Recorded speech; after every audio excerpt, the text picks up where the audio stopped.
മാത്രം പോരാ, നിൽക്കാനും അറിയണം എന്നൊരു ചൊല്ല് മലയാളത്തിലുണ്ട്. അങ്ങനെ നിൽക്കാൻ അറിയുന്നവർ മാത്രം കട്ടാൽ മതി, അവർ എങ്ങനെയായാലും രക്ഷപ്പെടും. അതിൻ്റെ പഴുതുകൾ തേടിയുള്ള അന്വേഷണത്തിൽ അവർ വിജയിക്കുക തന്നെ ചെയ്യും.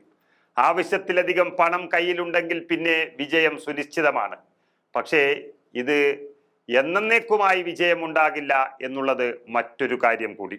ഏതായാലും മുഖ്യമന്ത്രിയുടെ മകൾ വീണ വിജയൻ 2 മാസത്തേക്ക് രക്ഷപ്പെട്ടിരിക്കുന്നു.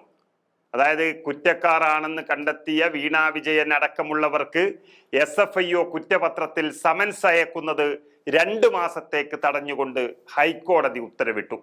CMRLന്റെ ഹർജി ഫയലിൽ സ്വീകരിച്ച ഹൈക്കോടതി കേസ് പുതിയ ഡിവിഷൻ ബെഞ്ചിലേക്ക് അയക്കാൻ വേണ്ടി തീരുമാനിച്ചിരിക്കുന്നു. കേന്ദ്ര സർക്കാർ വിശദമായ വാദം കേൾക്കാൻ സമയം തേടിയതോടെയാണ് 2 മാസത്തേക്ക് നടപടികൾ നിർത്തിവെക്കാൻ ഉത്തരവിട്ടത്. കേസിൽ പ്രതിസ്ഥാനത്തുള്ള വീണയടക്കമുള്ളവർക്ക് ഹൈക്കോടതി നടപടി ചെറിയ ഒരു ആശ്വാസം നൽകുകയാണ്.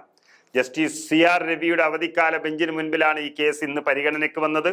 CMRL സമർപ്പിച്ച ഹർജിയിൽ SFIO കുറ്റപത്രം പോലീസ് റിപ്പോർട്ടല്ല എന്നും SFIO റിപ്പോർട്ടിനെ പരാതിയായി കണക്കാക്കണമെന്നുമാണ് ആവശ്യപ്പെട്ടത്. അങ്ങനെ വരുമ്പോൾ കോടതികൾക്ക് എതിർകക്ഷിയെ കൂടി കേൾക്കേണ്ടി വരും.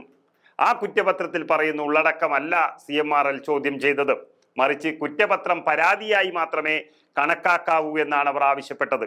വിചാരണ കോടതി തിങ്കളാഴ്ച സമൻസ് അയക്കാൻ ഒരുങ്ങുന്നതിനിടെയാണ് CMRLന്റെ തന്ത്രപരമായ ഈ നീക്കം നിയമവിദഗ്ധരെ കൂട്ടുപിടിച്ചുകൊണ്ട്. ഇതോടെ വിചാരണ കോടതിക്ക് ഇനി സമൻസ് അയക്കാൻ കഴിയില്ല. എറണാകുളം അഡീഷണൽ സെഷൻസ് കോടതിയിൽ കുറ്റപത്രത്തിന്റെ പകർപ്പ് ആവശ്യപ്പെട്ടും CMRL ഹർജി സമർപ്പിച്ചിട്ടുണ്ട്. ആ പകർപ്പ് കിട്ടിയാൽ കുറ്റപത്രം ചോദ്യം ചെയ്തുകൊണ്ട് മേൽക്കോടതികളെ സമീപിക്കാനും CMRLന് സാധിക്കും. അങ്ങനെ എത്ര വലിയ അന്വേഷണമായാലും അതിനെ അട്ടിമറിക്കാനുള്ള പഴുതുകൾ തേടിയുള്ള യാത്രയാണ് ഈ തട്ടിപ്പ് നടത്തിയെന്ന് പറയുന്നവർ ഇപ്പോൾ ശ്രമിച്ചുകൊണ്ടിരിക്കുന്നത്. SFIO നടപടി നിയമപരമല്ല എന്ന് CMRL ഇന്ന് കോടതിയിൽ വാദിച്ചിരിക്കുകയാണ്. കമ്പനി നിയമപ്രകാരമാണ് അന്വേഷണം നടത്തിയത് എന്നായിരുന്നു ഇതിന് SFIOയുടെ മറുപടി. പ്രതിസ്ഥാനത്തുള്ളവർക്കെതിരെ കുറ്റം ചുമത്തൽ സാധാരണ നടപടിയാണെന്നും അവർ വാദിച്ചിരിക്കുന്നു. എന്നാൽ പുതിയ നിയമപ്രകാരം റിപ്പോർട്ട് നൽകിയ ശേഷം പ്രതികളെ കോടതി കേൾക്കേണ്ടതായിരുന്നു എന്നും CMRL വാദിക്കുകയാണ്. SFIO റിപ്പോർട്ട് കിട്ടിയ ശേഷം സ്വമേധയാ തുടർ നടപടി തുടങ്ങിയ അഡീഷണൽ സെഷൻസ് കോടതി നിയമപരമല്ല എന്നാണ് CMRL കോടതിയിൽ പറഞ്ഞിരിക്കുന്നത്.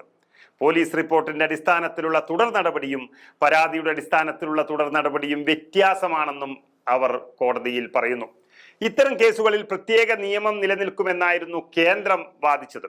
പോലീസിന്റെ റിപ്പോർട്ടാണെങ്കിലും പരാതിയാണെങ്കിലും പ്രത്യേക നിയമമായി അത് നിലനിൽക്കും. പുതിയ ഭാരതീയ ന്യായ സംഹിത ഈ കേസിൽ ബാധകമാകില്ലെന്നും SFIOയുടെ കുറ്റപത്രം പോലീസ് റിപ്പോർട്ടായി തന്നെ കണക്കാക്കണമെന്നും കേന്ദ്ര സർക്കാരും ആവശ്യപ്പെട്ടു. എന്നാൽ ഇക്കാര്യത്തിൽ വിശദമായ റിപ്പോർട്ട് ആവശ്യപ്പെട്ട കോടതി കേസ് 2 മാസത്തിന് ശേഷം ഡിവിഷൻ ബെഞ്ച് പരിഗണിക്കുമെന്ന് വ്യക്തമാക്കിക്കൊണ്ട് തുടർ നടപടികളെല്ലാം തടഞ്ഞു. എന്തൊക്കെയായാലും 2 മാസം നീട്ടി നൽകിയിരിക്കുകയാണ്. അപ്പോഴേക്കും ഇതിൻ്റെ എല്ലാം ഒരു ആവേശം നഷ്ടപ്പെട്ടാൽ അതും ലാഭം തന്നെയാണ്. പ്രഥമ ദൃഷ്ട്യാ കുറ്റവാളികളാണ് എന്ന് കണ്ടെത്തിയിട്ടും അതിൽ നിന്നും രക്ഷപ്പെടാനുള്ള എല്ലാ വഴികളും ഉണ്ട് എന്ന് ചുരുക്കം.